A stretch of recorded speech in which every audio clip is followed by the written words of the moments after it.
payments to Department of Revenue? No, he did not. All right, let's see what Henry Segura received in the mail next.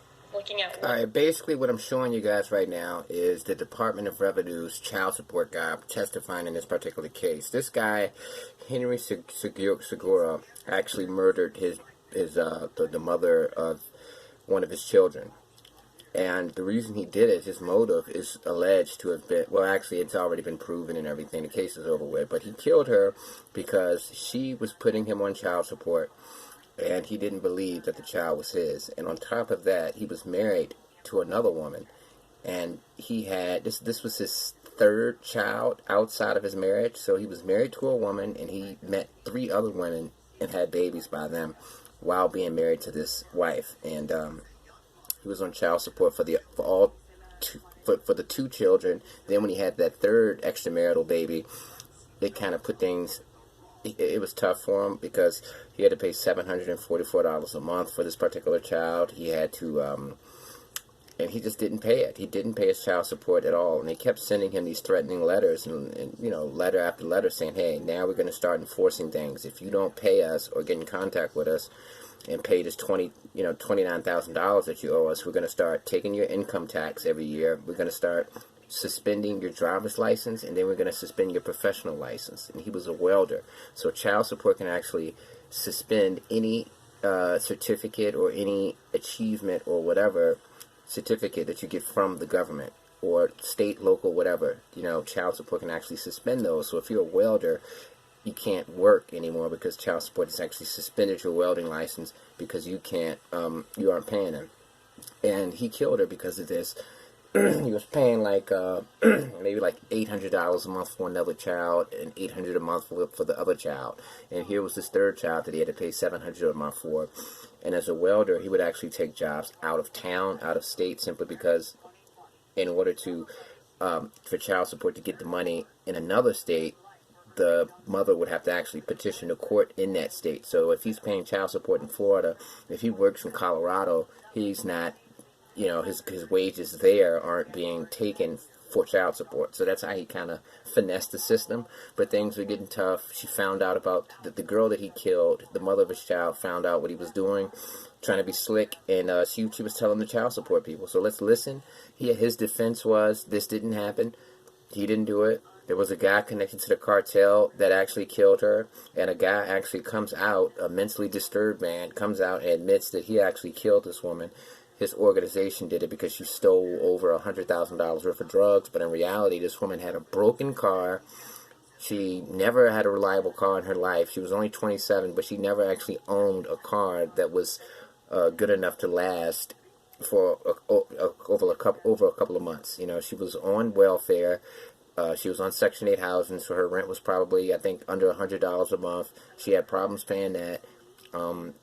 She didn't really keep herself up well. And I'm not criticizing her or anything like that. I'm just saying that if this woman had stolen not over $100,000 and was some type of mule for the cartel, her lifestyle would have been a little bit better. She was struggling to feed her children and things like that. And that's why she was relying on this child support from this guy. So this guy basically met some nut in prison, and he was like, yeah, I'll take the rap. And he did that just to get fame because he knew this was going to be a big trial. So let's take a listen. 120D. What is this? Whoops. Maybe I should. Let's just see the title. It is the notice of IRS certification for intercept of federal tax refund. What does that mean?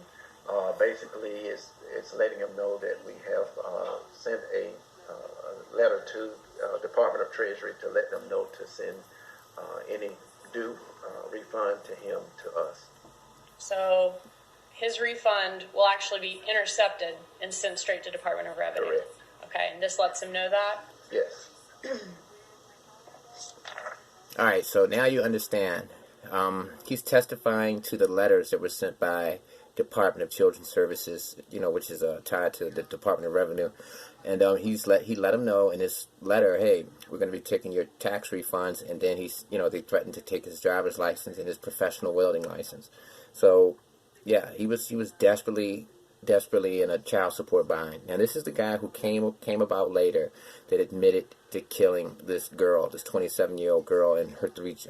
3 children.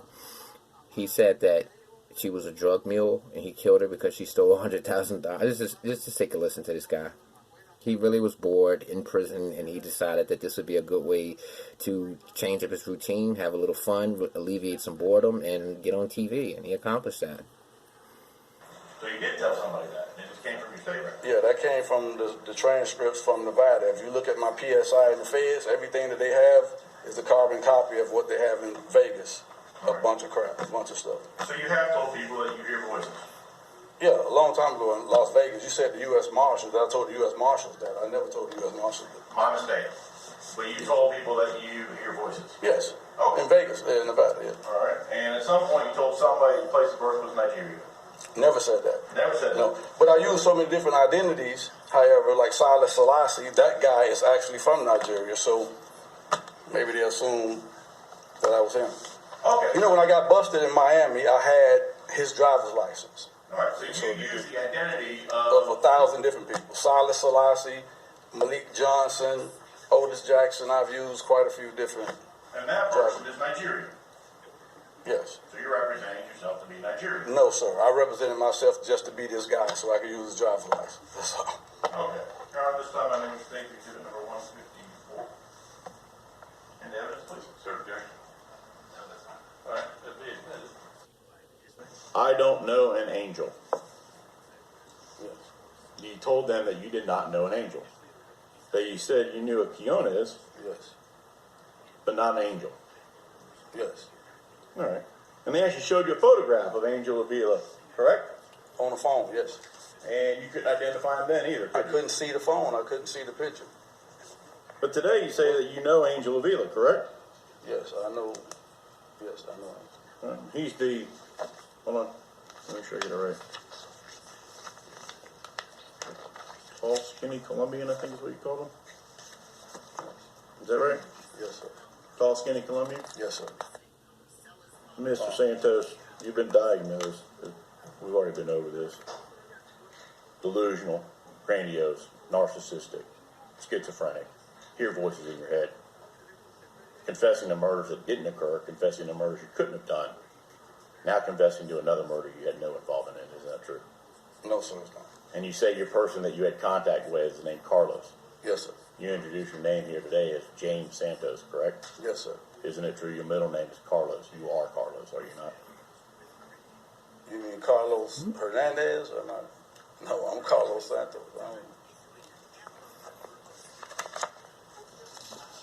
I don't know.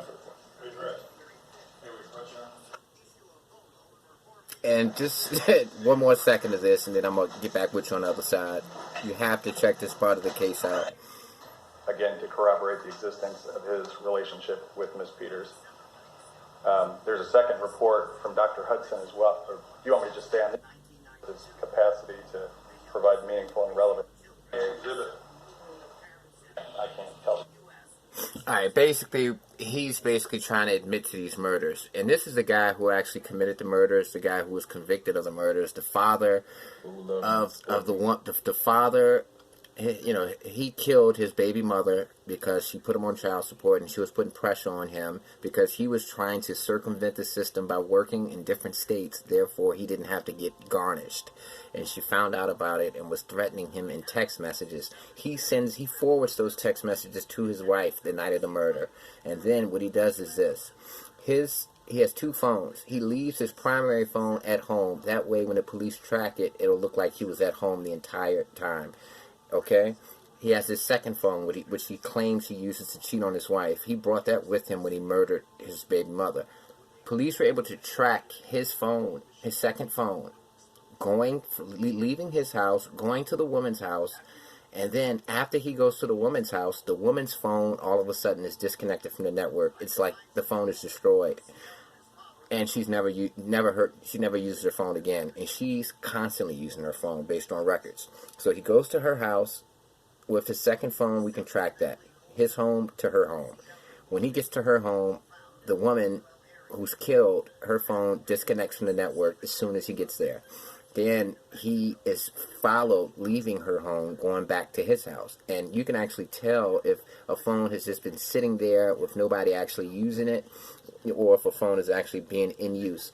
As soon as he gets back to his house, the first phone, his primary phone that he left there for his alibi, he all of a sudden starts using it and deleting messages. His wife is asking him, "Where are you?" on that primary phone.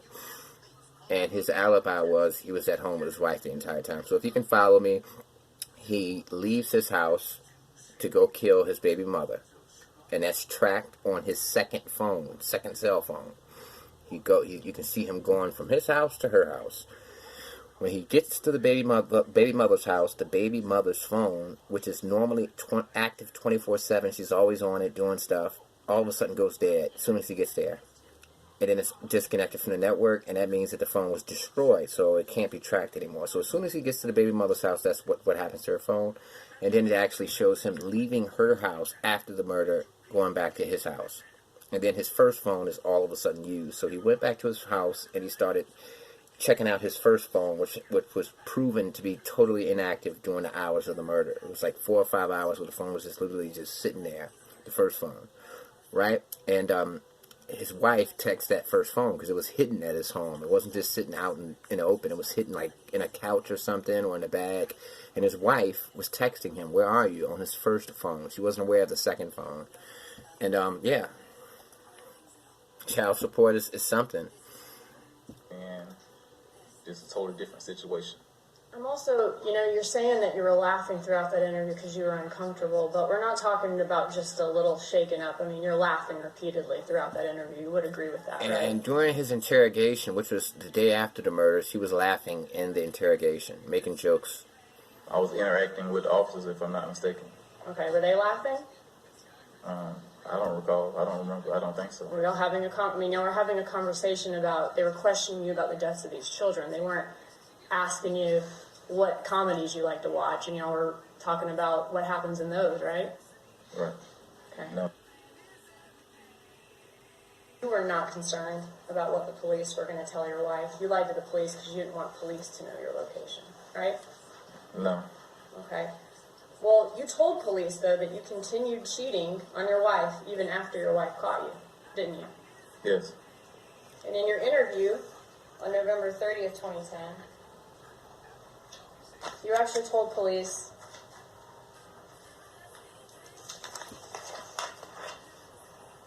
that you and Brandi broke up a couple of years ago when you went to Colorado. But y'all would still sleep around every now and then. All right, so he told the police that he hadn't seen this baby mother in over a year. And yeah, so basically he's saying, how could I have killed her if I didn't see her in over a year? We've been broke up, okay? And then what happens is they bring out the heavy guns, of course, and this cell phone expert guy basically just kills it. And so now we're looking at kind of our unknown day and seeing how those records compare with what we saw previously. And this is the day of the homicide, the day in which Mr. Segura has told law enforcement repeatedly that he was not anywhere but at home. That's correct. Okay? So what did you first look at? So we looked at the disclosed phone, or the primary phone, the 509-4380, and we look at events during the afternoon and early evening hours of the 19th of November. We can see that all of those, again, and this starts at 12:26.